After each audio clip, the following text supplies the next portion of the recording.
amiral, mesdames et messieurs les officiers, mesdames et messieurs. Bienvenue donc, pour cette table ronde sur l'intelligence artificielle. Donc, pour commencer, donc, comme chaque conflit majeur a vu l'avènement d'une technologie que l'on peut dire de rupture, l'avènement du radar est peut-être associé avec le deuxième conflit mondial. Donc, cette nouvelle technologie a permis de voir plus loin que l'horizon, d'anticiper, de coordonner bien plus efficacement les combats. Elle a été intrinsèquement liée avec notamment la victoire de la bataille d'Angleterre. Les Anglais n'avaient plus besoin de mettre des patrouilles en l'air pour voir arriver les bombardiers allemands. Il leur suffisait simplement d'envoyer leurs chasseurs là où les bombardiers étaient vus par le radar. Donc cette technologie aujourd'hui se trouve présente sur tous les navires, sur tous les aéronefs, sur de nombreux véhicules militaires. Son utilisation est devenue complètement indispensable dans le combat moderne. Alors sommes-nous aujourd'hui face à une révolution du même type avec l'intelligence artificielle? Elle fait son entrée dans le domaine militaire sous différentes formes. En Ukraine, elle est utilisée dans des drones autonomes, dans la collecte de données, le traitement de celles-ci. Les promesses de cet outil dans la guerre poussent toutes les armées à travailler sur son développement. Le milieu maritime et les contraintes physiques n'échappent pas à l'intelligence artificielle et imposent à la Marine nationale de s'y pencher tout particulièrement. Sous l'eau, les données transitent mal. À bord de frégates de premier rang sont testés des data hubs embarqués, nécessitant de l'intelligence artificielle dans le traitement de ces données au service des opérateurs de la frégate. Certains voient aussi dans l'avenir de la marine comme un mélange de plateformes conventionnelles avec des marins et des flottes de drones en étroite collaboration. Sommes-nous effectivement face à une révolution tactique majeure, comme le radar l'a été en son temps, apportant son lot de défis? Une chose est claire, à tous les niveaux, l'engouement pour l'intelligence artificielle ne fait que grandir. Cela passe de la formation à l'école navale, par les industriels de la défense, ainsi que par l'état-major de la marine, qui fait appel à des spécialistes dans le domaine pour en évoquer l'aspect opérationnel. Donc nous accueillons tout d'abord Monsieur Boudra, professeur du département signal et acoustique à l'école navale. Bonjour monsieur. Donc pour ceux qui ne vous connaissent pas encore, vous avez été formé à l'université Claude Bernard de Lyon et détenez un certificat d'études supérieures de tomographie par émission de position. Depuis, vous nous enseignez les probabilités, le signal, les ondes, vous encadrez des doctorants, toutes ces missions que vous menez au service des bordages depuis près de 25 ans. Nous accueillons aussi également Alice Memang, ici présente, directrice générale de la société Delphox. Bonjour madame. Vous êtes détentrice d'un Master 2 en logistique et achat à Omnes Éducation. Vous avez travaillé dans les politiques d'assurance et la gestion de crises aggravées, notamment dans la cellule de crise de la tempête Joachim en 2011.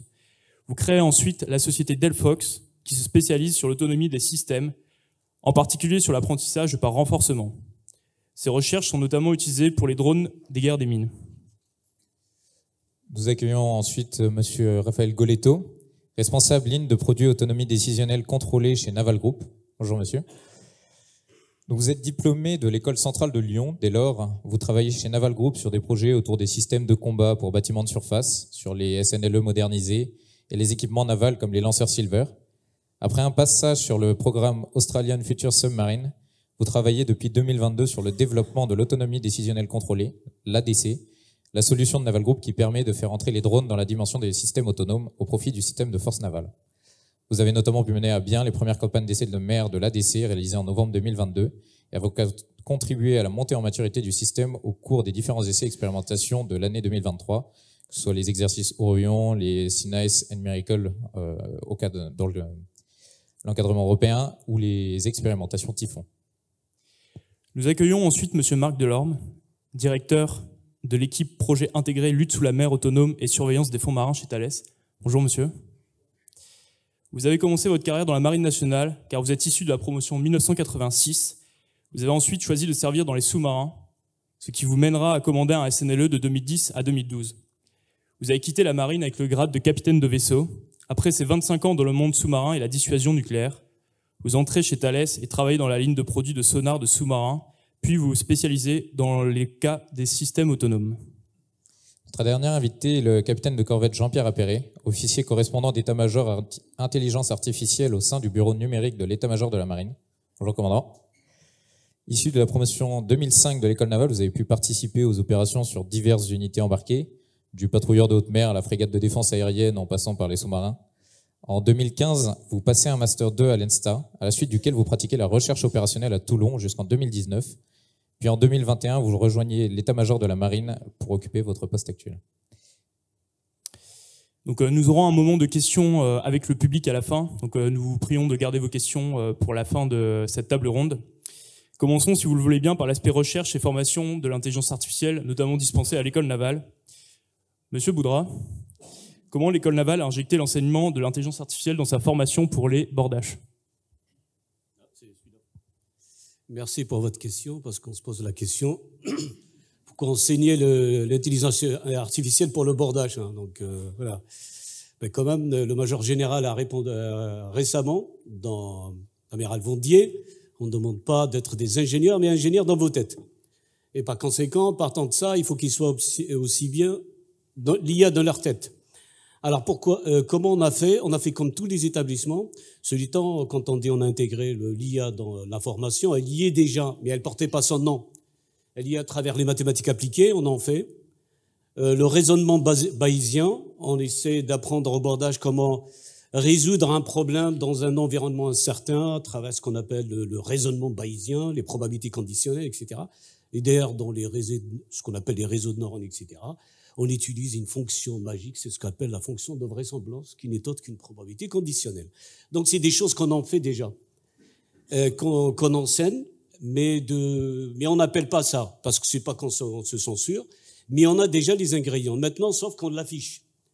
Et on l'affiche parce que c'est important, pour se positionner, parce qu'on fait comme tous les autres. On a fait des progrès. Nous, et on utilise l'IA, c'est pour en tirer profit, pour répondre à certaines questions. Certaines questions qui sont déjà résolues, c'est pas la peine. Mais par contre, pour faire parler de les données, on a besoin de ce outil magique et sensibiliser l'élève. Comment l'utiliser? Parce qu'il y a bientôt, il y aura des systèmes. En fait, il y aura certainement à bord des bateaux, des sous-marins, des collègues. Il y aura toujours des êtres humains, j'espère. Et puis, il y aura une troisième personne qui est virtuelle, avec laquelle on va décider, faut-il pétarder une mine ou pas. Et partant de ce fait, il faut avoir du recul. Il y aura deux types, je vais peut-être déborder. Il y a le problème de l'acceptabilité de cette IA, il faut l'accepter. Je pense à bord des bateaux et de sous-marins, il y aura deux générations de personnes. La génération actuelle qui manipule les smartphones à longueur de journée, et puis une autre génération qui est moins friande, qui a du recul et qui attend à être convaincue. Donc là, il faut qu'on travaille là-dessus. Donc ça soit accès. Et puis, il y a un deuxième point qui intéresse tout le monde, c'est ce qu'on appelle l'explicabilité. En parlant polymo, il ne faut pas qu'il gobe les mouches. Voilà. Donc il y a de la donnée, et si on se trompe, parce qu'on va prendre des décisions. Donc c'est ici démystifié, mais ce qui reste derrière, c'est le côté rationnel.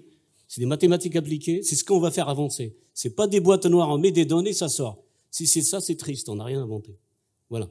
Et donc on insiste sur la formation. Il y a une formation qui a été, une dominante, ce qu'on appelle la dominante IA, intelligence artificielle, de la 2e année, on a démarré. Donc on s'est mis en ordre de bataille. On manque de compétences, mais on y croit, on va y arriver. Et puis on en fait, mon collègue Eric So ici fait de l'IA symbolique, ce qu'on appelle explicable depuis des années. Donc on est en ordre de bataille, on a commencé et on progresse. Et il faut que ça soit intégré dans la formation. Il faut pas et faire gagner le recul à l'élève. Les presse-boutons, ça c'est dangereux. Pour pouvoir. Voilà ce que je peux dire. Sur la formation, je peux dire un mot sur la recherche? Oui, tout à fait. Alors sur la recherche, évidemment c'est naturel, on le fait, mais on ne le dit pas.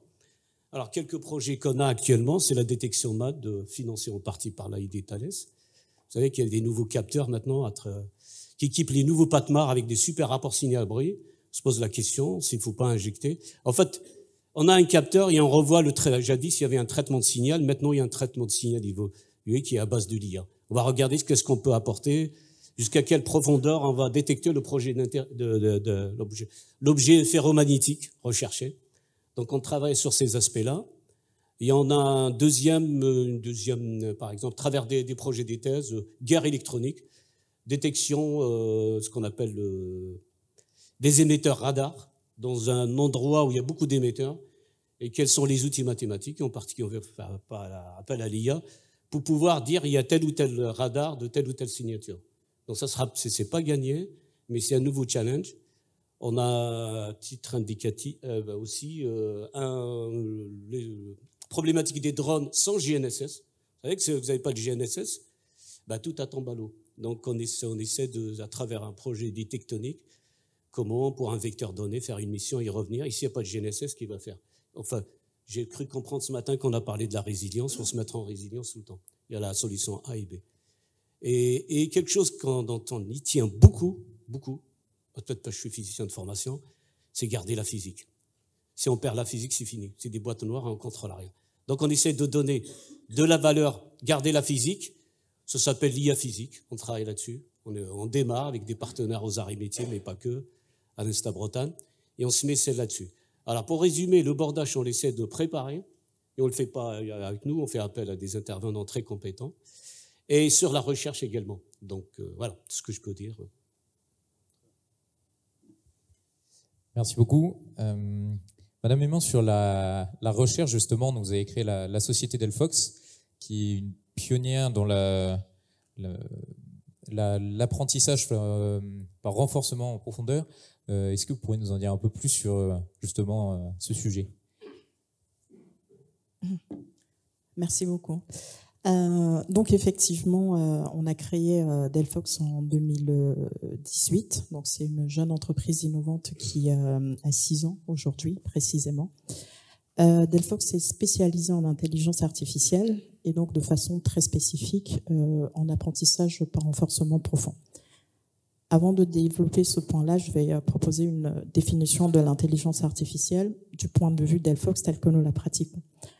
L'intelligence artificielle, pour nous, c'est notre capacité à faire apprendre aux machines à poser des actions qui seront mises en œuvre par un humain. C'est de cette manière-là qu'on développe, nous, nos solutions, pour qu'elles puissent être un outil qui va être mis en œuvre par un humain dans l'exercice de ces opérations, de ces fonctions.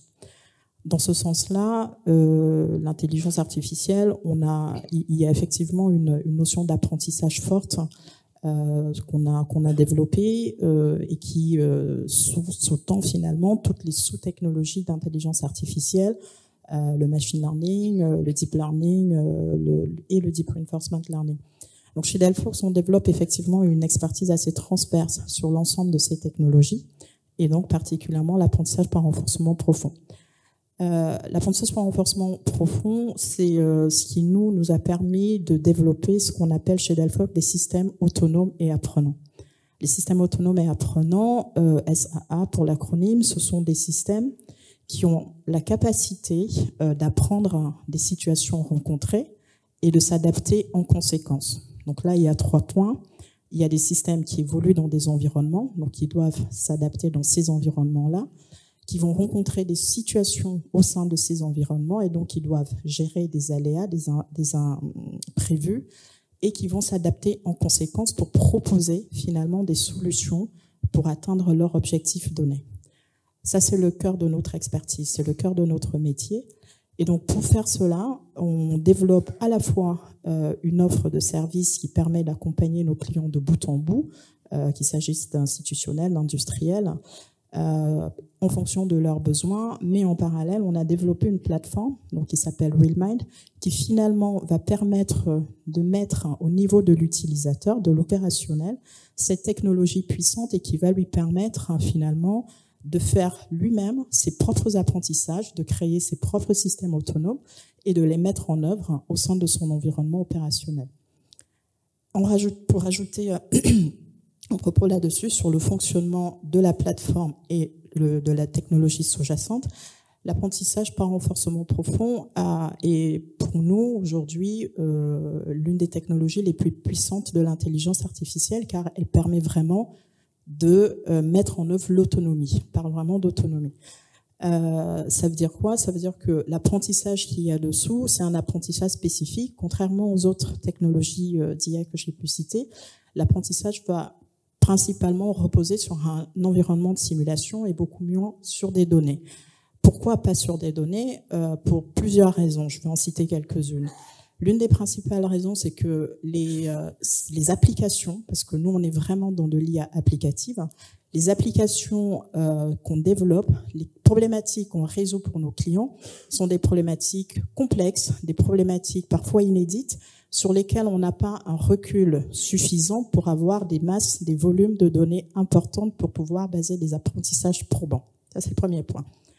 Un point aussi important, c'est que quand on apprend sur des bases de données, les agents qui apprennent, donc les réseaux de neurones qui apprennent, vont piocher dans les bases de données des patterns existants et proposer finalement des solutions qui sont déjà existantes. Or, on est souvent dans des environnements où on ne connaît pas la solution, où on veut des solutions inédites. On ne veut pas forcément reproduire les mêmes comportements. Et donc, le fait d'avoir des IA qui apprennent dans des environnements de simulation et qui vont apprendre par un autre mécanisme qui est l'apprentissage par essai-erreur va permettre que les IA proposent des solutions différentes, des solutions inédites. Parfois, on a effectivement d'agréables surprises d'avoir que ce sont des solutions qui sont déjà pratiquées par des opérationnels et souvent, ils proposent des choses plus optimales, plus optimisées, beaucoup plus inédites. Donc pour nous, l'IA, c'est vraiment, en substance, hein, pour conclure ce propos, c'est la capacité de faire apprendre à des machines, la capacité de mettre en œuvre une technologie par un humain et surtout cette autonomie qui finalement va permettre de l'adaptivité, de la gestion des aléas dans des environnements contraints pour atteindre finalement des objectifs qui sont complexes, difficiles à atteindre aujourd'hui avec des technologies traditionnelles. Monsieur Goletto, Naval Group propose comme solution pour l'intelligence artificielle l'autonomie décisionnelle contrôlée. Comme cheval de bataille dans cette guerre justement menée contre d'autres technologies, notamment, pouvez-vous nous expliquer ces particularités donc, à l'ADC et ces différences par rapport à une entreprise comme Delphox, justement? Alors effectivement, on va dire qu'on va travailler intelligemment avec tous les partenaires qui sont capables de fournir des briques intéressantes pour cette autonomie décisionnelle contrôlée. Donc avant de rentrer dans ce détail-là, un peu d'éléments de contexte. L'approche originale que nous avons déployée pour répondre à cet enjeu de déployer de plus en plus d'objets autonomes au sein de la force navale qui collabore avec des unités habitées, eh bien nous avons adopté une approche originale qui consiste en fait à coupler notre expertise dans les systèmes de mission de drones que nous avons acquise depuis plusieurs années maintenant avec une autonomie embarquée issue notamment des travaux que nous avons dans les armes sous-marines. Et en fait notre approche c'est de dire qu'il faut que, on l'a parlé tout à l'heure, le professeur en a parlé, donner confiance, faire des choses explicables. Eh bien c'est notre leitmotiv, je dirais. Et donc en fait on est dans une approche originale qui va consister à permettre un échange entre l'opérateur et l'intelligence embarquée. L'opérateur il va spécifier via le système de mission un objectif de haut niveau. L'intérêt aussi pour nous c'est de décharger l'opérateur des tâches de basse besogne, si je puis dire, parce que la charge opérateur va augmenter quand on va augmenter le nombre d'objets à la mer qui devront être partie prenante du combat collaboratif. Et notre objectif c'est de dire l'opérateur va désigner des missions de haut niveau. Donc il ne s'agit pas de détailler la trajectoire par le menu, il s'agit de lui dire, par exemple, de lui permettre de dire je demande à l'unité non habitée, au drone, de patrouiller dans une zone à la recherche d'un objet d'intérêt pendant tant de temps, et s'il le découvre, qu'est-ce qu'il doit faire? Et donc on va laisser la latitude à l'intelligence embarquée de prendre des décisions et de se replanifier automatiquement. Le but est qu'elle soit résiliente aux aléas. Nous, ce qu'on recherche aussi, c'est pas que le drone soit une charge, un point mort pour l'opérateur, il faut qu'il soit partie prenante. Il faut qu'il soit partie prenante au sein de la force en respectant la doctrine d'emploi habituelle. Il ne s'agit pas d'en faire un électron libre. Et donc, en fait, on va pouvoir implémenter via le système de mission toute la doctrine d'emploi et on va laisser de la latitude à l'intelligence embarquée de se replanifier dans un certain cadre. C'est comme ça qu'on va définir une relation de confiance entre l'opérateur et l'objet inhabité qui va avoir une certaine latitude pour, à tout instant, se replanifier pour être résilient face aux aléas de type environnement. Le courant marin est plus fort que prévu. Or, j'ai une heure de rendez-vous qui m'a été fixée, donc je décide d'accélérer. Les aléas type technique, avarie, la gestion de l'énergie, j'ai une panne, est-ce que je peux continuer la mission? Non, j'arrête, je priorise tel ou tel objectif parce que l'opérateur m'a dit que c'était ça que je devais faire en premier, ça c'était primordial, ça c'était secondaire. Et les aléas de type tactique, évidemment.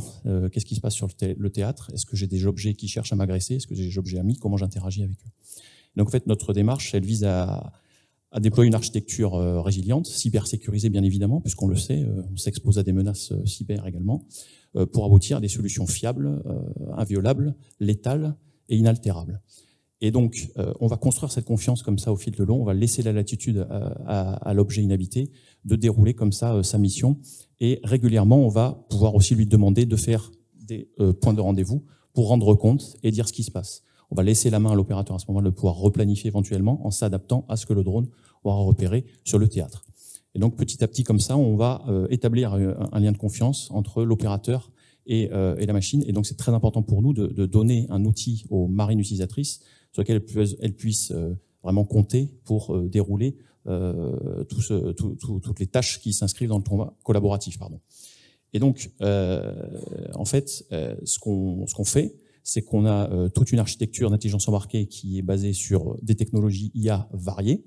On s'appuie sur l'IA symbolique, largement déterministe et reproductible, mais on a aussi des briques d'IA comme du machine learning qui est très bien adapté à de la reconnaissance d'objets, de l'identification d'objets. Et on va aussi chercher les pépites et les champions dans leur domaine. Donc Delphox en fait partie sur le reinforcement learning pour pouvoir tester des cas d'usage naval. C'est ça notre expertise aussi vers ces entreprises, ces PME, ces startups. C'est de leur apporter les cas d'usage naval que nous connaissons, que nous maîtrisons, pour leur donner les moyens de nous apporter la plus-value de ces briques. Alors, par exemple, sur le reinforcement learning, on a des cas d'usage qu'on est en train de définir avec Delphox, qui pourront nous apporter soit de la plus-value dans l'aide à la décision, dans l'aide à la préparation de la mission, dans le temps réfléchi à l'opérateur, dans l'aide à la décision en cours de mission, et bien évidemment aussi à l'intelligence embarquée qui va pouvoir elle-même prendre des décisions originales de tactique, de sélection de trajectoire d'évitement, de trajectoire d'engagement, enfin de tactique, d'engagement. Et donc, on va comme ça agréger les savoir-faire de différents champions dans leur domaine pour constituer, je le disais, un système fiable, explicable, sur lequel l'opérateur puisse compter. Et donc, nous, on a l'expertise métier, CMS, qui relève du Combat Management System. Nous, on doit donner la capacité au système de reproduire ce qu'un équipage fait, mais de manière virtuelle, en opérant le CMS et les installations du bord. Et on va aussi s'appuyer sur des partenaires comme Thales. Je laisserai M. Delorme développer cela. Mais évidemment, il y a des senseurs qui vont aussi, eux, devenir de plus en plus intelligents, avoir de l'intelligence embarquée et produire des traitements automatisés qui vont peut-être produire des trajectoires, des suggestions des trajectoires, pour améliorer la détection. Et nous, on va devoir interagir avec eux, définir des standards d'interface pour bien échanger les infos, pour que nous, notre autonomie de mission, elle puisse s'appuyer sur les informations hyper enrichies que les capteurs vont lui soumettre, mais tout en gardant la main sur l'opération, le sens de la mission, les contraintes énergie, les contraintes sécurité nautique, les obstacles à éviter, les obstacles tactiques, j'en ai déjà parlé. Voilà l'approche originale que nous avons à Naval Group, avec la volonté de, je l'ai dit, donner confiance aux opérateurs que le système est capable d'appliquer un raisonnement tactique militaire sous contrainte de doctrine. C'est la démarche que nous avons développée au travers de l'ADC. Merci beaucoup. Donc effectivement, c'est cette multiplication des données qu'envoient les senseurs dont vous avez parlé justement, où Monsieur Delorme, vous y travaillez chez Thales, notamment avec les sonars. Comment vous intégrez justement l'intelligence artificielle dans vos systèmes de sonar et quels services vont-ils rendre aux opérateurs pour ne pas être écrasés justement sous cette donnée très nombreuse? La grande Thales a une façon beaucoup moins imagée d'illustrer ce qu'on ne veut pas, c'est-à-dire gober les mouches, en disant qu'on veut avoir affaire à une true IA, TR pour transparente, E pour understandable et E pour ethical, transparente, intelligible et éthique. Mais ça veut dire à peu près la même chose, et donc j'adhère tout à fait à votre approche pragmatique. Deuxième approche pragmatique, c'est effectivement de pas dire que l'IA date d'hier et qu'on en fait quand même depuis longtemps, mais que ça s'appelait pas comme ça, et qu'on a aujourd'hui la chance d'avoir effectivement une révolution technologique dans ces outils qui vont permettre de traiter beaucoup mieux, beaucoup plus en profondeur la donnée. Et effectivement, donc je vais l'illustrer dans ce grand groupe Thales, en me focalisant sur le secteur que je connais un petit peu mieux, qui est le monde de l'acoustique sous-marine, avec deux domaines principaux dans lesquels ça s'applique aujourd'hui. C'est l'imagerie acoustique, au sens où l'acoustique va produire de l'image, et le sonar actif ou passif, où on va produire plutôt de l'excès signal et surbruit qui va donner des pistes de détection. Pour l'image, c'est donc quelque chose qui tourne déjà de manière opérationnelle depuis quelques années. On a la chance d'avoir un capteur que Thales a développé qui est unique au monde aujourd'hui dans la précision donnée, d'une précision aujourd'hui centimétrique sur le fond de la mer jusqu'à quelques centaines de mètres, maintenant accessible jusqu'à 6000 mètres, sur une fauchée de 300 mètres de large et sous un angle de 3 vues permanence, ce qui fait que vous avez une précision dans le pixel qui permet derrière d'appliquer tout un tas de technologies, d'algorithmes d'IA par-dessus, qui vont recréer les objets en 3 dimensions. Et sur cette technologie d'imagerie acoustique, on est capable justement de venir greffer ce que beaucoup de gens font très bien de l'imagerie classique, comme on est du métier de sonariste, en y appliquant les biais qu'on connaît depuis des dizaines d'années dans la création de cette image, pour bien orienter les techniques de l'imagerie vidéo vers l'aide à la classification des objets par cette imagerie acoustique. Et aujourd'hui, les résultats sont là, c'est-à-dire que jusqu'à très récemment, l'opérateur marin de la guerre des mines faisait encore aussi bien et aussi vite que la machine, et on vient d'inverser récemment la tendance. C'est-à-dire qu'aujourd'hui, on a montré, et c'est ça qui est intéressant, c'est qu'on montre à l'opérateur qu'on ne fait pas à sa place, qu'on l'aide, et petit à petit, il se rend compte que l'aide est fiable et va encore mieux parce que fait moins d'erreurs que lui et plus vite que lui. L'autre cas, donc, ce sont les sonars actifs et passifs. Le plus bel exemple, c'est quand même le passif. On va, dans la génération qui vient, on va encore multiplier par 10 le nombre de senseurs élémentaires et d'hydrophones sur une plateforme. On va multiplier par 100 les calculateurs et on va potentiellement multiplier par 1000 le nombre d'images qui seraient veillées par un opérateur. Donc vous imaginez bien que là, c'est pas une question de faire mieux ou plus efficace, c'est que si on fait pas avec d'autres techniques, on peut pas faire. Et à bord, il y a toujours le même nombre d'opérateurs devant les images sonars. Donc il faut là adopter des techniques nouvelles et évidemment, ce sont ces techniques d'IA qui vont aider à résoudre ce problème d'un flux de données qui est inabsorbable dans les techniques d'hier.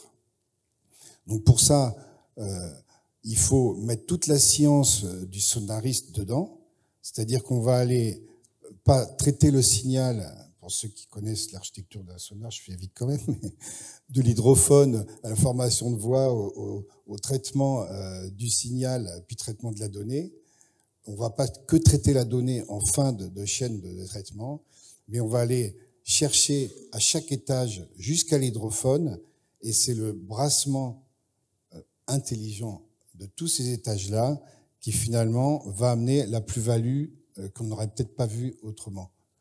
Non seulement créer la vitesse de traitement, l'efficacité en fin de chaîne par rapport au travail d'autrefois, mais amener une vraie rupture parce qu'on va creuser dans toute la chaîne ce qu'on ne voyait pas avant dans le traitement du sonar parce qu'on ne rentrait pas à tous les niveaux de la veille dans le calculateur.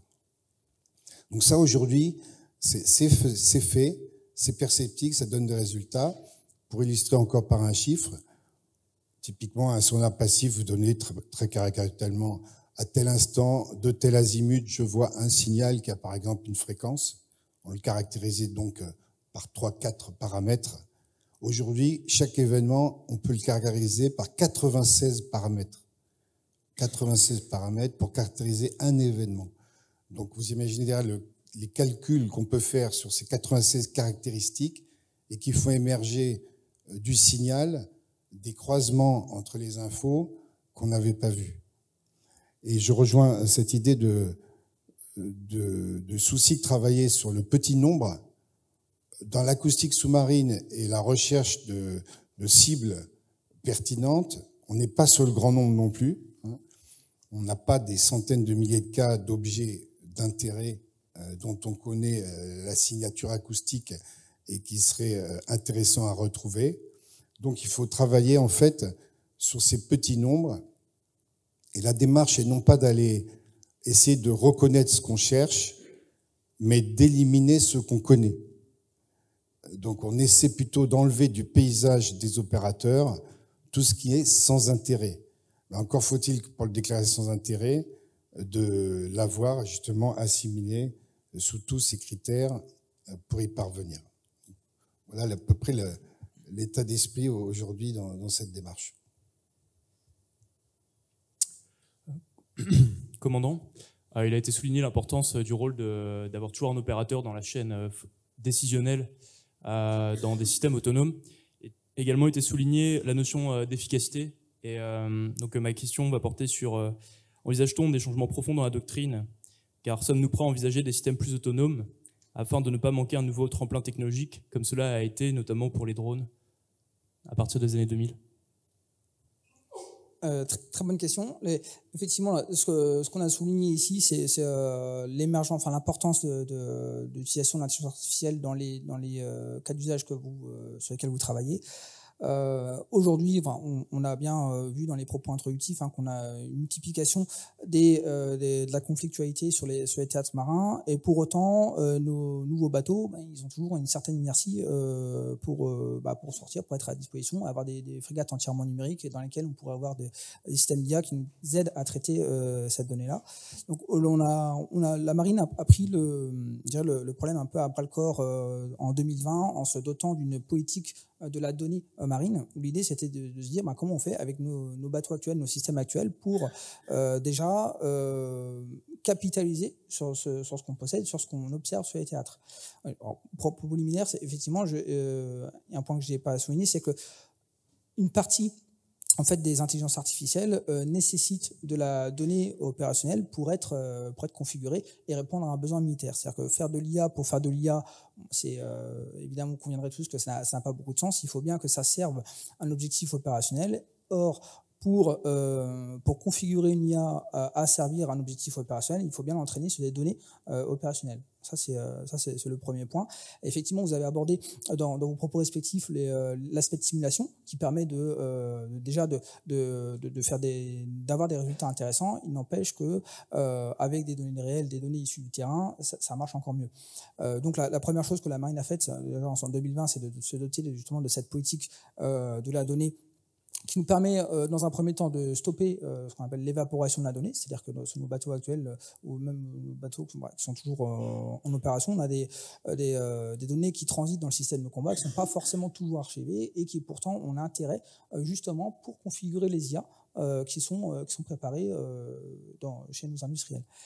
Donc voilà, ça c'est la première chose, donc cette mise en place de politique, et ça aboutit en particulier en partenariat avec Naval Group et Thales l'année dernière, à la création d'un prototype dont on a aussi parlé dans les propos ce matin, qui s'appelle le DHE, le Data Hub embarqué, qui nous permet de collecter justement cette donnée qui transite sur les systèmes de combat, sur les systèmes de management de la plateforme, afin d'avoir capitalisé sur ces données-là et imaginer les cas d'usage qui nous permettraient de la valoriser de façon à aider le marin à se concentrer sur les tâches sur lesquelles il y a le plus de plus-value. Voilà, c'est-à-dire aider le marin finalement à se concentrer sur sa haute valeur ajoutée, voilà, en déléguant à l'IA des tâches qui sont facilement assimilables par elle.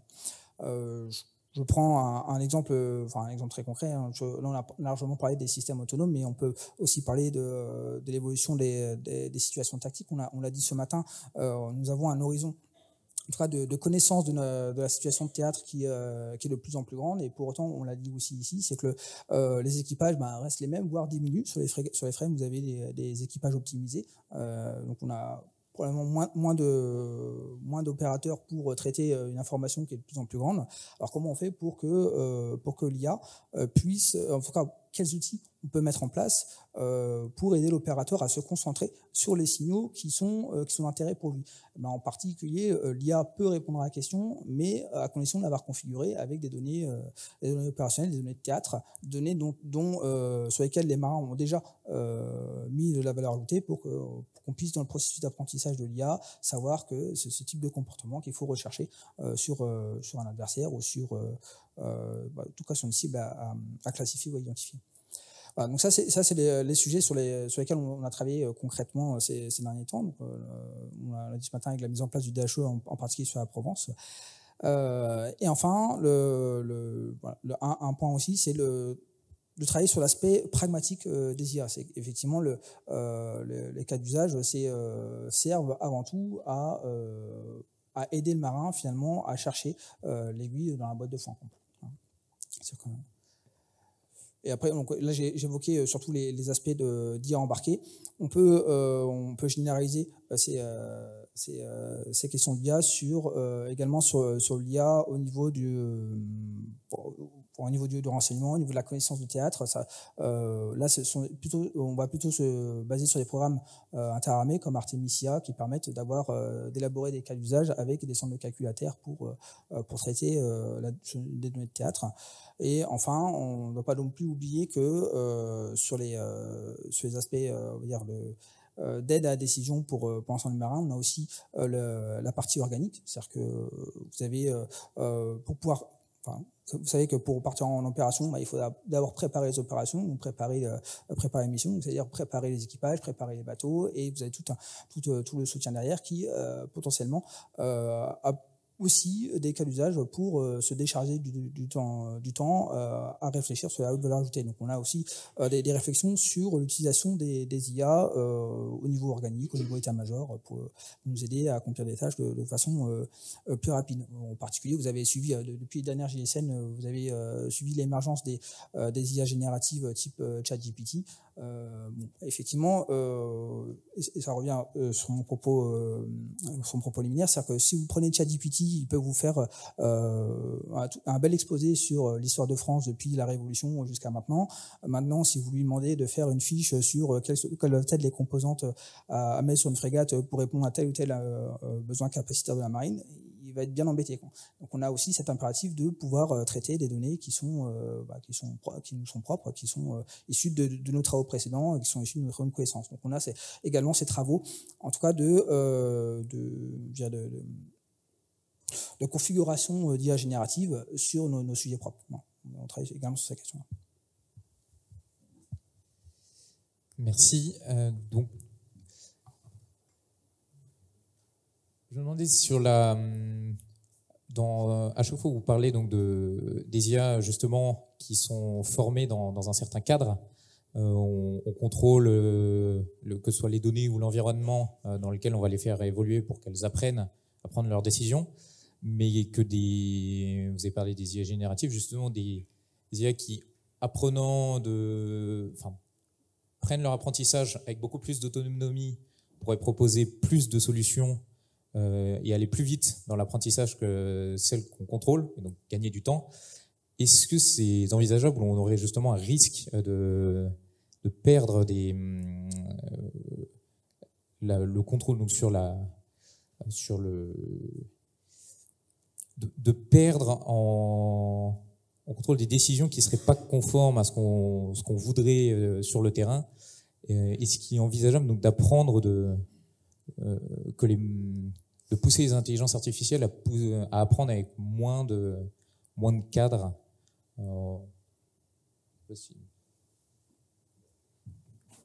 Alors, le cas de la collaboration qu'on a avec Delphox est parfaitement adapté à ce que vous dites. C'est-à-dire qu'en fait, on peut implémenter la doctrine en dur, entre guillemets, et faire évoluer l'IA dans un cadre bien déterminé. Et c'est l'approche qu'on veut aussi porter. On veut que ça soit explicable et reproductible. Mais on peut aussi avoir une approche originale, comme je l'ai dit, avec des systèmes qui vont potentiellement générer des tactiques originales.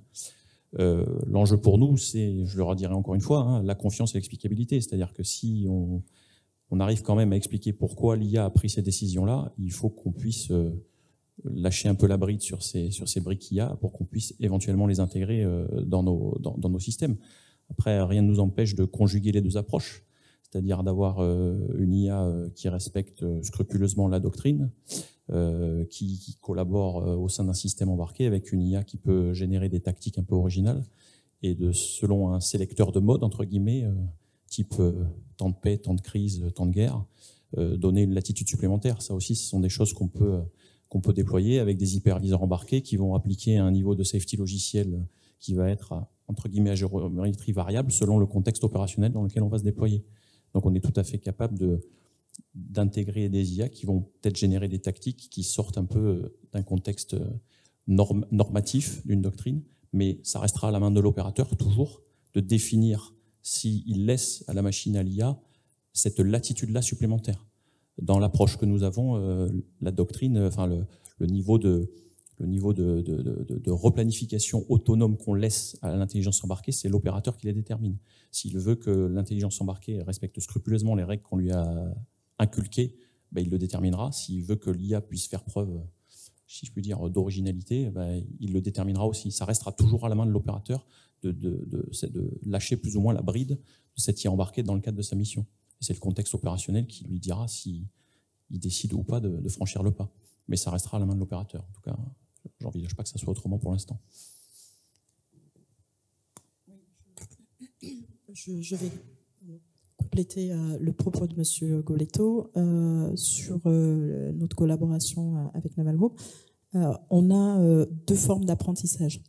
L'apprentissage offline et l'apprentissage online. L'apprentissage offline, c'est un apprentissage qui va être fait en dehors des opérations. C'est-à-dire qu'on va faire les apprentissages dans justement des environnements de simulation où déjà le client, l'utilisateur peut se rendre compte des comportements qui sont proposés par les intelligences artificielles avant de les mettre en opération.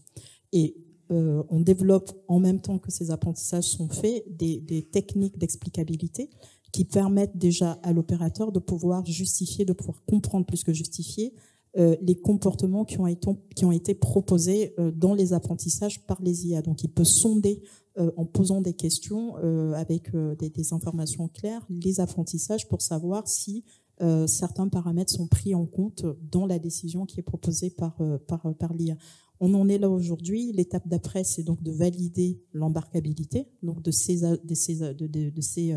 algorithmes entraînés et validés avant un apprentissage, de les embarquer et donc d'arriver à faire collaborer ces nouveaux algorithmes intelligents avec le système de l'opérateur. L'autre forme d'apprentissage qui pour nous aujourd'hui est une projection vers l'avenir, c'est l'apprentissage online, donc qui va supposer que ces IA qui ont fait un premier apprentissage offline, qui ont été validés par un opérateur embarqué dans un système, puissent capitaliser sur l'ensemble de l'apprentissage qu'ils ont réalisé pour pouvoir proposer des solutions, même s'ils rencontrent des cas de figure qu'ils n'auraient pas vus pendant leur apprentissage, et de continuer de façon permanente la boucle d'apprentissage avec toujours la notion de l'opérateur dans la boucle, puisqu'aujourd'hui la décision elle revient toujours à l'opérateur. Donc il y a vraiment des étapes qui permettent de rassurer et de même d'apporter une réassurance à l'utilisateur, avec l'apprentissage maîtrisé, l'explicabilité et notamment la décision in fine qui revient à l'utilisateur, à l'opérateur. Oui, alors j'ai illustré les deux cas qui sont très liés aux senseurs. Si on monte un peu à l'étage du comportement, évidemment, ce qu'on arrive à faire des senseurs comme aide à l'opérateur peut être monté à un niveau d'autonomie si on va vers les systèmes dronisés, et donc aboutir à un comportement dans la façon dont on analyse la situation et on est amené à faire prendre des décisions. Donc typiquement, là, ça serait que le sonar puisse indiquer qu'il y a un contact qui se relève d'intérêt au titre des critères qu'on lui a dit auparavant que ces critères-là, c'est d'intérêt. Et il est capable d'ordonner à l'étage du dessus, donc plutôt à celui de Naval Group, qui fera l'ensemble de la mission. La mission anti-sous-marine a décrété que là, il y avait un contact d'intérêt, propose qu'au titre de la mission anti-sous-marine, la future manœuvre intelligente de l'engin devrait être de changer de cap pour venir à telle route pour mieux traiter ce contact que l'engin voit d'intérêt. Et ensuite, l'étage du dessus comportemental qui prend en compte tous les domaines de lutte va décider s'il poursuit la mission ASM en laissant l'autonomie comportementale au module d'ASM, ou s'il met un veto ou une décision supérieure parce qu'il y a un autre domaine de lutte qui va lui imposer d'autres décisions. Donc, on a à ce niveau-là pas, je dirais, des critères comportementaux très engageants sur la suite de la mission au sens global. L'autre domaine dans lequel cela peut s'inscrire, c'est tout ce qui est modélisation pour planification. Aujourd'hui également, on prévoit on arrive à modéliser toute la propagation acoustique dans l'environnement en prenant en compte vraiment les paramètres réels d'une zone, hein, le fond numérique exact, la nature du fond avec tout le renseignement disponible, les profils bathycellérimétriques relevés sur le terrain ou par statistique s'il faut. Donc on modélise en 3D à l'échelle d'un théâtre complet l'ensemble de la propagation dans volume 3D. On peut y injecter tous les acteurs avec leur performance. Donc aujourd'hui, un chef de l'UTASM d'une task force aurait les moyens, c'est pas encore à la mer, je le regrette, mais c'est disponible, aurait les moyens de voir en 3D exactement chaque mètre cube de l'océan qu'il arrive à insonifier avec tous ces moyens disponibles sous la main au niveau sonar. Voilà. Dessus, on applique ce genre de technique d'IA qui permet de l'aider avec ce qu'il faisait autrefois avec un crayon, une règle et une gomme sur la table traçante du CO, à l'aider à trouver là-dedans la meilleure optimisation de l'ensemble de ces moyens, à servir la tâche qu'il demande, si c'est avoir une étanchéité la plus complète du dispositif, ou au contraire une homologation maximale, ou au contraire déterminer un trajet pour l'escorte du porte-avions optimal au milieu de tout ça, etc. Donc ça, aujourd'hui, les outils sont disponibles et ces analyses comportementales fonctionnent assez bien insérées autour de ce creuset de données disponibles et brassées avec la vitesse de ces calculateurs pour déterminer des comportements qui sont effectivement pertinents et qu'on, du coup, derrière, aujourd'hui, on peut les mettre à la main de l'opérateur qui, à la fin, décide s'il prend telle ou telle option proposée par la machine, ou aller vers l'autonomie, où on décide ensuite que le navire ou l'engin autonome prendra de lui-même tel scénario qu'il a défini, et ça sera son scénario optimal selon aussi tout un atlas de comportement qu'on aura défini auparavant. C'est juste pour compléter. On a parlé de l'IA, on a parlé de la donnée. Si on a besoin de la donnée, c'est pour une meilleure peut-être prise de décision. Le plus important, c'est prendre une décision. Maintenant, la décision, comment on va la prendre? Depuis tout à l'heure, on parle de l'IA, on dirait qu'avant, il n'y a pas d'IA, on faisait comment? Moi, la question que je me pose, c'est comment conjuguer cet outil intéressant, magique pour certains, et des capteurs qui existent. Hein. Moi, le sous-marin, sans sonar, je ne vois pas comment il va faire. Hein. Ou avec sa centrale inertielle. Donc, je pense que le challenge, à mon avis, et la difficulté, c'est comment former des gens pour qu'ils soient capables de faire la part des choses entre cet outil-là, quels sont les biais de cet outil-là, et la difficulté peut venir au fait qu'on va compter essentiellement sur cet outil-là, parce que c'est magique, hein, donc il peut agréger toute l'information alors que c'est plus complexe. Et donc je pense, je ne sais pas si je vais bien répondre à la question, il faut qu'il y ait quand même des gens qui sont bien formés, savoir les limites. De toute façon, quand on apprend aux gens, les jeunes, les bordages, la théorie de la décision, comment décider dans un environnement incertain à partir juste le calcul de probabilité conditionnelle. Il faut avoir du recul, il y a des beaux théorèmes, etc. Mais bon, on peut se tromper. Et donc ces outils sont bien, mais il faut faire attention à leurs limites. Où est-ce que ça marche, où est-ce que ça ne marche pas. Donc je pense qu'il y a un effort à faire au niveau de la formation. Et puis il faut intellectuellement, il faut que les gens acceptent ça. Ils acceptent ça. Si ça marche, combiné avec d'autres faisceaux d'informations, ça fera, à mon avis, un bel outil. Voilà. Et donc, c'est pas pour faire la publicité. On a ouvert bientôt une chaire IA, navalisation de l'intelligence artificielle pour l'aide à la décision. Et justement, il est question. On a une intelligence artificielle. On a pris le cas de la guerre des mines. On discutait avec un major avec 2-3 ans qui vient donner des cours à à l'école navale pour expliquer comment on arrive à reconnaître une mine. Je ne sais pas si tout le monde a vu les images sonars. Moi, je viens de domaine de l'imagerie médicale avec l'IRM, l'imagerie par résonance. C'est très beau comme image. Le jour où j'ai vu les images ultrasonores, c'est ni fini à faire. Je veux dire, c'est très compliqué. Le contraste est mauvais, mais les gens, ils arrivent à en tirer des informations à partir de l'ombre, de dire c'est une mine à magenta ou quel type, etc. Ils arrivaient. Et on a eu un débat à l'école avec un autre collègue. Il a dit, ouais, de toute façon, ça marchera jamais ton truc. On lui a fait comprendre, il y aura des opérationnels qui m'ont dit que ça, c'est une mine, pas une mine. Et ça commence à changer, parce qu'il y a je pense, c'est à l'aise, il y a des choses, mais quand même, on a pris les précautions de mettre des opérationnels pour lui dire, attention, c'est une mine ou pas une mine. Donc, l'idée, c'est de mettre dans ces systèmes-là, peut-être, dès la conception, peut-être, ces systèmes-là, il faut que l'opérationnel soit dans la boucle. C'est ce qu'on va faire dans la Shell chez Naiad, financé par Naval Group et Thales, et avec le soutien de l'IMT Atlantique.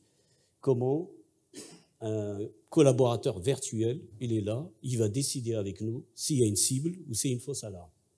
Voilà, je veux dire, pour compléter un petit peu les choses. Et j'oublie une chose, quid, parce que l'amiral Page, c'est un des designers de la FREM, c'est la fusion des données multicapteurs, et ça, elle est importante. Et quand on sait que même les capteurs, ils peuvent être vulnérables et peuvent être attaqués, je ne vous parle pas de ce que ça va donner après. Donc c'est un problème qui est multidimensionnel, et de la formation, de la donnée tout à suite. Je me permets du coup d'ajouter évidemment cette démarche, l'opérationnel dans la boucle, on y adhère complètement. On l'a traduit aussi à un niveau dessus, côté industriel, l'expert métier dans la boucle. Je ne porte pas de jugement, mais on souhaite conduire dans le groupe Thales, et l'acoustique est une très bonne illustration, cette démarche de l'IA en ayant l'expert métier Thales Underwater au cœur de la démarche de conception du système et en s'entourant de bons alliés experts de l'IA. On en a beaucoup dans le groupe Thales, on a un département de recherche à Palaiseau, on est dans la chaire, etc. On a une borne composante IA en interne. On n'exclut pas du tout de faire appel à des compétences externes. Il y a des jolies entreprises, il y en a parmi nous, qui sont capables d'amener du savoir-faire là-dessus, c'est très bien, mais on préconise que l'expert métier reste au centre et s'entoure des conseils, et non l'inverse, qui voudrait laisser croire qu'il suffit de mettre l'expert de l'IA au centre et va s'occuper de tous les métiers. Voilà, je pense que c'est notre approche aujourd'hui. Nous vous remercions pour ces éléments de réponse. Je vous propose maintenant d'inclure le public au débat, puisqu'on a des amateurs d'IA en herbe, notamment grâce aux voies d'approfondissement à l'école navale. Et je suis sûr que beaucoup ont des questions qui ont émergé au cours de cette table ronde. Donc faites-nous en part.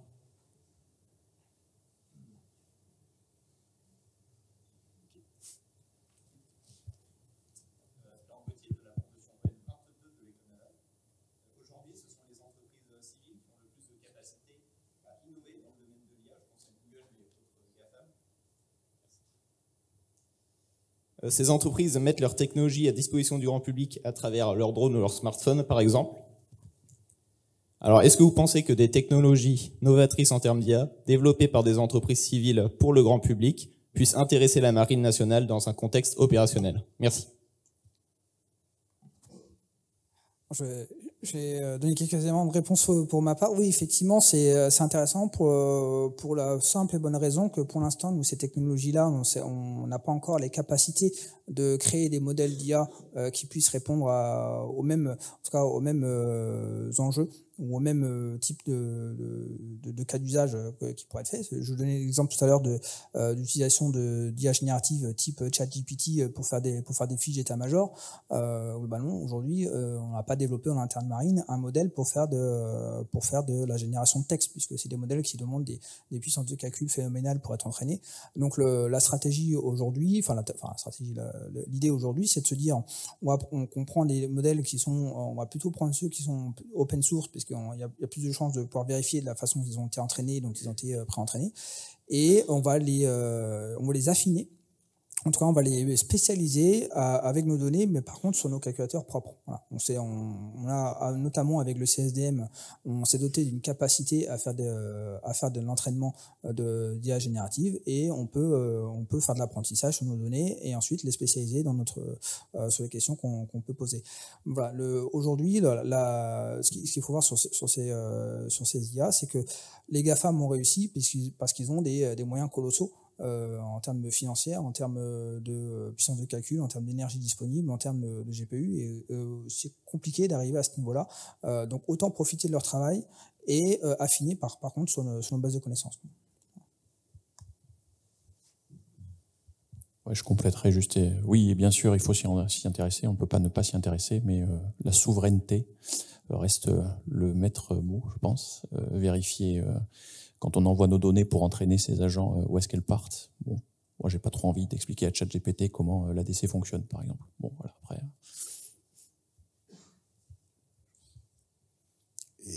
Si c'est une boîte à outils, encore une fois, qui met à disposition et qu'on peut utiliser, pourquoi pas. C'est ça qu'on se donne volontiers la chance d'examiner, mais encore une fois, en restant au cœur du truc.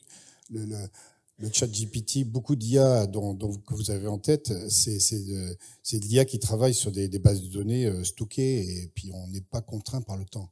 Je reviens à l'acoustique. Nous, en temps réel, c'est-à-dire plusieurs fois par seconde, on traite une masse de données absolument gigantesque. Donc c'est pas tellement de prendre son temps pendant plusieurs mois pour traiter la bibliothèque, c'est la bibliothèque à chaque seconde. Donc c'est pas du tout la même problématique de ces GAFAM qui traitent du ChatGPT. Ils ont emmagasiné des milliards de livres dans les numériques, quoi. Voilà.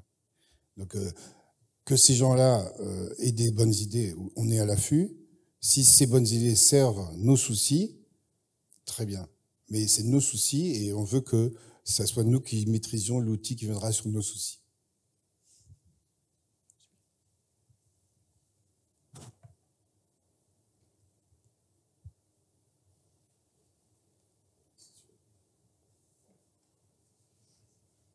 Oui, bonjour, Bernard Rogel, promotion 1976 de l'école navale. Donc je ne suis pas tout à fait un amateur et peut-être pas en herbe encore. Mais y a une question qui me vient à l'esprit après vos exposés brillants, je vous en remercie. C'est celui de la sûreté et de la fiabilité de ces systèmes-là. Parce que il y a une vingtaine d'années, on a vu une arrivée massive de l'informatique. C'est pas il y a si longtemps que ça. C'était pour les FREM, pour la génération BPC à l'époque, PHA aujourd'hui, FREM, FDI, etc. Et finalement, on a mis les systèmes informatiques à bord avant de s'intéresser vraiment à leur cybersécurité. Et on a fait, finalement, on a fait le truc à l'envers. On a mis l'informatique d'abord et la cybersécurité après. Alors moi, j'ai une question assez simple. C'est est-ce que finalement, aujourd'hui, il y a une réflexion amont sur les problèmes de sécurité et de fiabilité sur l'intelligence artificielle? C'est-à-dire que, est-ce que pour une fois, on va réfléchir avant à ces problématiques-là, plutôt qu'attendre que l'intelligence artificielle ait envahi nos bâtiments et d'y réfléchir après? Oui. Oui, bien évidemment. Vous l'avez dit, on a progressivement réalisé l'avènement du domaine de compétences cyber, notamment à Naval Group. Donc on a tout un référentiel normatif technique sur lequel on s'appuie aujourd'hui, et tous nos bateaux, tous nos sous-marins, y compris les drones et les solutions d'autonomie qui embarquent à bord, passent au crible de ce référentiel normatif technique. L'enjeu pour nous est aussi d'établir un premier référentiel normatif technique pour appliquer aux drones, puisque on n'a pas forcément les mêmes contraintes, on n'a pas forcément les mêmes enjeux, on n'a pas forcément la puissance de calcul, l'énergie infinie à bord, donc il faut aussi qu'on ait un certain nombre de solutions logicielles et hardware qui soient embarquables. Donc oui, je vous le confirme, la cybersécurité fait partie de nos règles d'architecture générale, de nos solutions. Et donc nous déroulons l'analyse de risque, nous voyons quelles sont les menaces prioritaires à traiter et nous implémentons les solutions. Donc typiquement, nous avons déjà implémenté un certain nombre de solutions pour nous permettre de réaliser des expérimentations, puisque nous sommes déjà allés en mer. Et l'intérêt, c'était pas de se faire pirater pendant nos premières démonstrations, quand même, parce que sinon, on n'est pas crédible, quoi. Donc on a déjà implémenté un certain nombre de solutions et on a toute une feuille de route qui va nous permettre de monter en maturité sur cette thématique-là pour proposer après aux marines utilisatrices un produit qui soit aussi cybersécurisé. Et attention, la cybersécurité, c'est pas que les coms pendant l'exploitation, C'est toute la chaîne du développement à la fabrication, à l'exploitation en mer et aux périodes de stockage et de maintien en conditions opérationnelles. Voilà, lorsque le navire est stocké au hangar ou voilà, pas en exploitation. Et on doit gérer la cyber sur toute la chaîne et toute la vie, toute la ligne de vie du navire, du projet. Voilà, donc oui, je confirme, la cyber est bien embarquée. J'aurais exactement la même réponse. Hein. Nos grands groupes français ont bien des défauts sans doute, mais ils ont cette force qu'on arrive à mettre sur le long terme en place ces grands plans d'action. Et effectivement, donc la cyber va également de pair en même temps, et en parallèle ou étroitement imbriquée avec tous ces développements-là, et c'est certainement pas mis de côté. On a parlé du DHE, là, Data Hub embarqué, avec cette volonté effectivement de regrouper de manière centralisée la data pour essayer d'en tirer le maximum sur une unité ou à l'échelle de la force, pardon. Très bien, on y contribue, hein, on est partenaire de Naval Group sur certains projets pour mettre des applicatifs à l'intérieur qui donneront des résultats, on l'espère. Mais on est quand même prudent, hein, je vous dis notre avis de Sonaris, justement, les tâches de l'équipement qui va traiter la donnée de base depuis le senseur. Et on a parlé tout à l'heure de robustesse, de résilience. On est quand même prudent en disant qu'il y a un étage lié à l'autonomie de la couche ASM ou acoustique par rapport à l'étage de ce qu'on veut brasser dans un data hub embarqué qui va essayer de sortir à l'étage au-dessus une deuxième couche d'intérêt sur la data, mais qu'on aura exploité déjà une fois à l'étage brut, je dirais, du métier de l'acoustique et du sonar, d'une part pour rentabiliser complètement son traitement, et d'autre part, je pense, pour donner aussi de la résistance et robustesse, même si tout est fait, pour vis-à-vis de cette cybersécurité aussi, hein. Je compléterai en nuançant un petit peu l'approche selon qu'on soit vraiment dans l'innovation, c'est-à-dire dans les prémices même de la technologie, qu'un peu plus loin dans l'application. Effectivement, quand on est déjà dans l'application où les systèmes d'IA vont s'intégrer avec des ensembles de systèmes. Donc effectivement, les notions de sécurité à ce niveau-là sont de plus en plus importantes. Et nous, au niveau un peu plus bas échelle, on est déjà intéressé à ces problématiques-là, même si il y a une nuance à apporter dans le sens où l'innovation, pour qu'elle soit pleinement menée, ne doit pas être contrainte. Il ne faut pas de contrainte à la capacité d'innovation. Donc là aussi, ça permet, enfin voilà, ça doit laisser une certaine marge de manœuvre aux entreprises qui innovent, de pouvoir réellement aller au bout de leur recherche, de leur innovation, pour proposer vraiment des outils de plus en plus performants. Et c'est ces outils-là, dans leur application, justement dans les vecteurs physiques ou dans les opérations, qui vont maintenant venir avoir un autre système de protection pour sécuriser l'ensemble du système et permettre vraiment que le système bénéficie d'un ensemble de technologies tout autant puissantes. Juste pour compléter, merci Amiral pour votre question. Quand on fait de l'IA, ça veut dire s'il y a de la donnée. Il faut qu'elle soit de bonne qualité. Voilà. Sans IA, sans data, on ne fait pas de l'IA. On peut gesticuler, il n'y aura pas. D'ailleurs, nous, on le voit chaque jour. On essaie pour nos recherches, on essaie d'avoir des organismes, on est aidé par l'institution pour aller chercher de la donnée. Sinon, ça ne sert à rien. Donc la notation, ou la partie préparation de la donnée de notation est importante. Mais par contre, ce que vous dites, Amiral, vous venez de proposer un sujet de recherche sans le savoir. Eh bien, on peut faire de l'apprentissage d'un système avec des données vérolées, attaquées, et voir que ça donne. Quoi pas? Ça, on ne s'interdit pas, quoi. Donc, dans mes données, AIS, par exemple, pour c'était que ça, je vais mettre de l'AIS falsifié ou de GNSS et regarder mon système, ce qu'il va donner comme solution. Est-ce qu'il est robuste aux falsifications, etc. Ça n'empêche pas que les systèmes soient protégés par ailleurs. Eh bien, c'est une question qu'on va réfléchir là-dessus. Voilà, c'est juste. Juste pour compléter, il me semble que ça soulève aussi une question sur la certification des résultats qui sont donnés par l'IA. Parce qu'effectivement, par nature, l'IA est paramétrée par des processus d'apprentissage sur des données qui effectivement peuvent être verrouillées ou non. Donc, d'où la question effectivement d'avoir une qualité de données et donc un système de captation des données le plus fiable possible et derrière un processus de mise en qualité des données, donc ce qu'on essaie de faire avec DHE, CSDM, etc.